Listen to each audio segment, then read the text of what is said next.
على حقه بالحرب يتباهى يتباهى يتباهى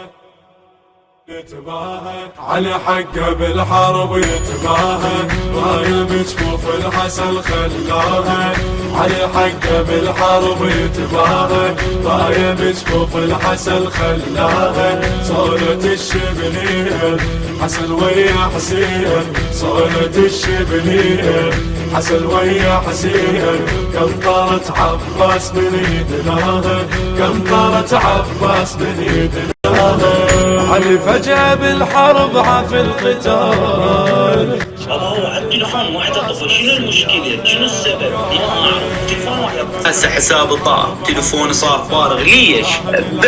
بأيام الطف والله العظيم بريء من هاي السالفة علي فجأة بالحرب عفي القتال شاهد العباس بس يا خير يا علي الرقم المطلوب لا يمكن الاتصال به حاليا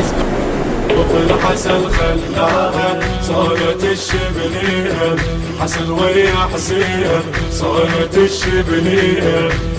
هو شو وياك يوسف شبر الاسمر؟ لا تظل تلف وتدور، كل عملياتك القدره اللي انت مسويها وابتزازك للعالم مصور وموجود يمي بالدليل القاطع، وخليني اعطيك شغله ثانيه، انا اليوم من ساعه ب9 واقف نص ساعه كامله بباب بيتكم ومراقبك اول باول وشفتك من طلعت غسلت السياره لين ترى. سيد والله العظيم اقسم بدم الحسين انه انا بريء من هاي السالفه، البنيه نفس اختي، لانه انا صادق وياك، العلينا احنا بالمنطقه زلعليها كلها الدنيا، احنا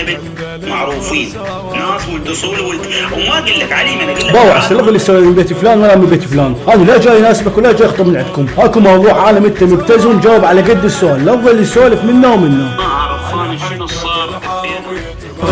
قنطرة عباس بن يدناها صان شبل حسين وتحدى الكفر وقف وقفة حيدر بصالة بدر